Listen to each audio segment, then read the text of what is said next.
বাংলাদেশে প্রায় প্রতিদিনই কোথাও না কোথাও ঘটছে অগ্নিকাণ্ডের ঘটনা। শিল্প কারখানা, মার্কেট, হাসপাতাল কিংবা আবাসিক ভবন সবখানেই আগুনের ভয়াল ছোবল। কেন বারবার এমন দুর্ঘটনা ঘটছে আর কিভাবে রোধ করা সম্ভব অগ্নিকাণ্ড?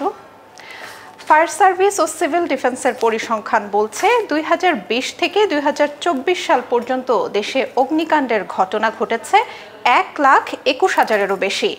অগ্নিকাণ্ডে প্রাণ হারিয়েছেন প্রায় 720 জন, আহত হয়েছেন আরও অনেকে। শুধু 2024 সালেই ঘটেছে 26,659টি অগ্নিকাণ্ড, যেখানে প্রাণ হারিয়েছেন 141 জন।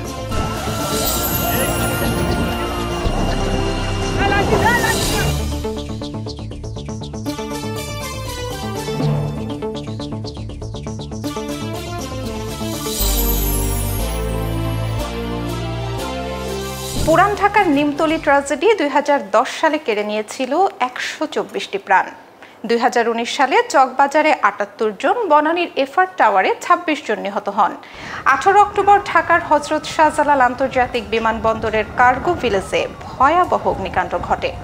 প্রায় 7 ঘন্টা চেষ্টার পর নিয়ন্ত্রণে আসে আগুন। ক্ষতি প্রায় 12,000 কোটি টাকা। এরপর চট্টগ্রাম ইপিজেডে একটি কারখানায় অগ্নিকাণ্ডের ঘটনা ঘটে, যা নিয়ন্ত্রণে আসে প্রায় 17.5 ঘন্টা পর। সর্বশেষ শুক্রবার রাজধানীর পল্লবী এলাকার একটি কমিউনিটি সেন্টারে আগুন লাগে। আগুন লাগার কারণগুলো আসলে কি? বিশেষজ্ঞদের মতে 80% আগুনের কারণ বৈদ্যুতিক গোলযোগ। পাশাপাশি নিম্নমানের বৈদ্যুতিক সরঞ্জাম, গ্যাস সিলিন্ডার বিস্ফোরণ, চুলার আগুন এবং কেমিক্যাল স্টোরেজের অব্যবস্থাপনা সব মিলিয়ে আগুন যেন এক অনিয়ন্ত্রিত বিপর্যয়। এছাড়াও পরিকল্পনাহীন নগরায়ন, অবৈধ কেমিক্যাল গোডাউন ও গ্যাস লাইনের ত্রুটিও এসব দুর্ঘটনাকে আরও ভয়াবহ করে তুলেছে। এখন প্রশ্ন, কিভাবে প্রতিরোধ করা সম্ভব এই ভয়াবহ বিপর্যয়?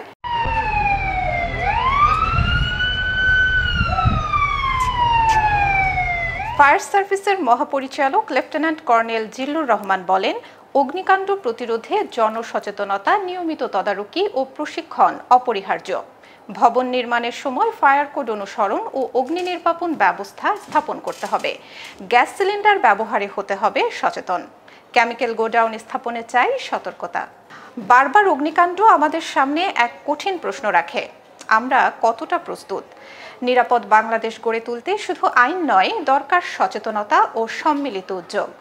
আতঙ্ক নয়, সতর্ক থাকুন, নিরাপদ থাকুন।